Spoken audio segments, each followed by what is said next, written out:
అందరికీ శుభోదయం.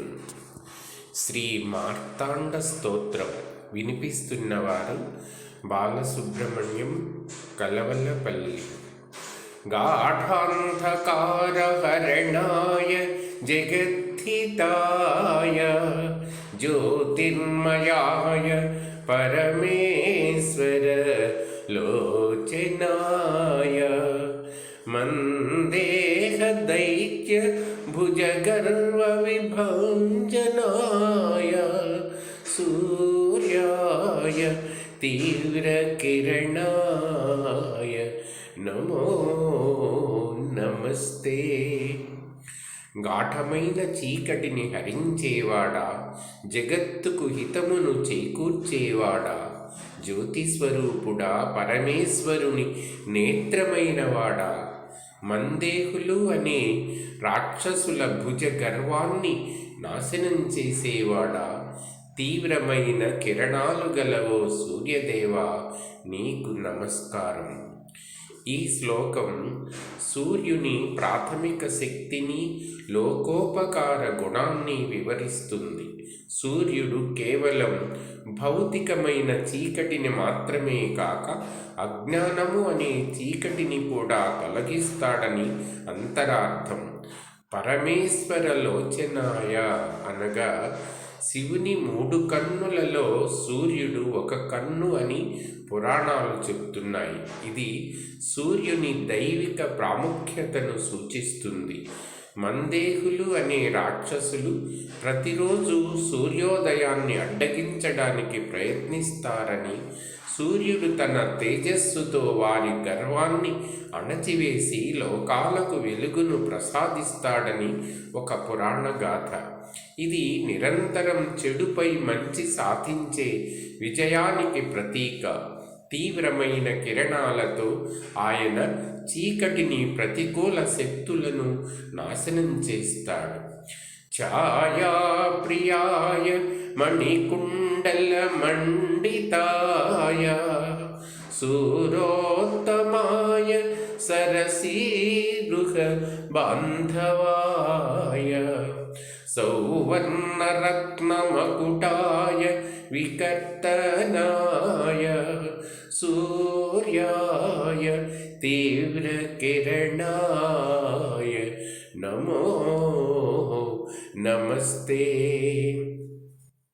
ఛాయాదేవికి ప్రియమైనవాడా, మణికుండలములతో అలంకరించబడినవాడా, దేవతలలో శ్రేష్ఠుడా, పద్మములకు బంధువైనవాడా, సువర్ణరత్న కిరీటాన్ని ధరించినవాడా, విరక్తనుడా, తీవ్రమైన కిరణాలు గలవో సూర్యదేవా, నీకు నమస్కారం.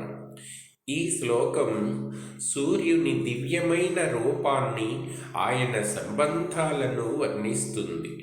సూర్యుని భార్య అయిన సంజ్ఞాదేవి ఆయన తేజస్సును భరించలేక తన నీడ అయిన ఛాయను తనకు ప్రతిరూపంగా సృష్టించి వెళుతుంది. ఆ ఛాయాదేవికి సూర్యుడు ప్రియుడని చెప్పడం ద్వారా ఆ కథను గుర్తు చేస్తున్నారు. మణికుండలాలు, బంగారు కిరీటం ఆయన రాజసాన్ని, వైభవాన్ని సూచిస్తాయి. సూర్యోదయం కాగానే పద్మాలు వికసిస్తాయి కాబట్టి ఆయన సరసీరుహ బాంధవుడు, అంటే పద్మాలకు బంధువు. వికర్తన అంటే చీకటిని, అజ్ఞానాన్ని, రోగాలను ఛేదించేవాడు లేదా తొలగించేవాడు అని అర్థం. ఈ నామం ఆయన శక్తిని, క్రియను సూచిస్తుంది. సంజ్ఞావధూ హృదయ పంకజ షట్పదాయ గౌరీశ పంకజ భవ అచ్యుత విగ్రహాయ లోకేక్షణాయ తపనాయ దివాకరాయ సూర్యాయ తీవ్రకిరణాయ నమో నమస్తే.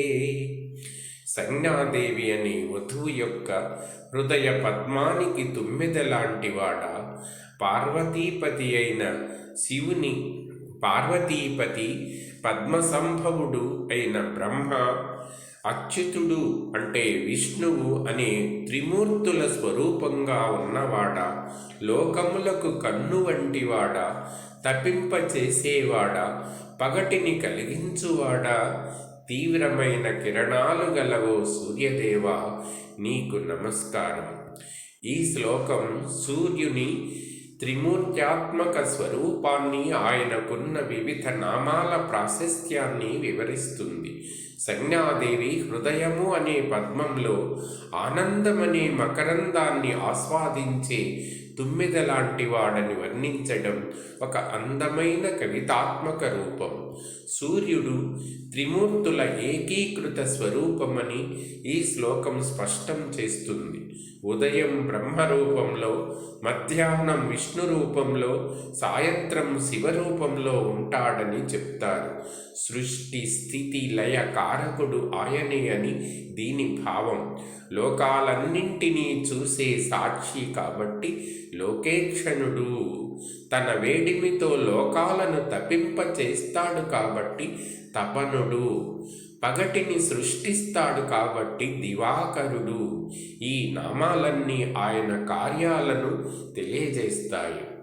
సప్తాశ్వబద్ధ శకటాయ గ్రహాధిపాయ రక్తాంబరాయ శరణాగత వత్సలాయ జాంబూనదాంబుజకరాయ దినేశ్వరాయ సూర్యాయ తీవ్రకిరణాయ నమో నమస్తే.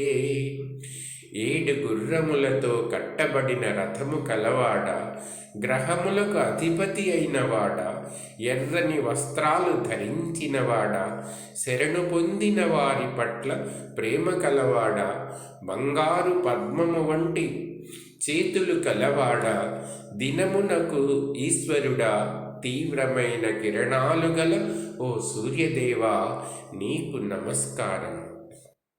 ఈ శ్లోకం సూర్యుని వాహనం, ఆయన ఆధిపత్యం, కారుణ్యం లాంటి గుణాలను వివరిస్తుంది. సూర్యుని రథానికి ఉన్న 7 గుర్రాలు వారంలోని 7 రోజులకు లేదా ఇంద్రధనస్సులోని 7 రంగులకు ప్రతీక. గ్రహాధిపాయ అంటే సూర్యమండలంలోని అన్ని గ్రహాలకు ఆయనే రాజు, కేంద్రం. ఉదయ అస్తమయ సమయాల్లో ఆయన కిరణాలు ఎర్రగా ఉంటాయి కాబట్టి రక్తాంబరుడు.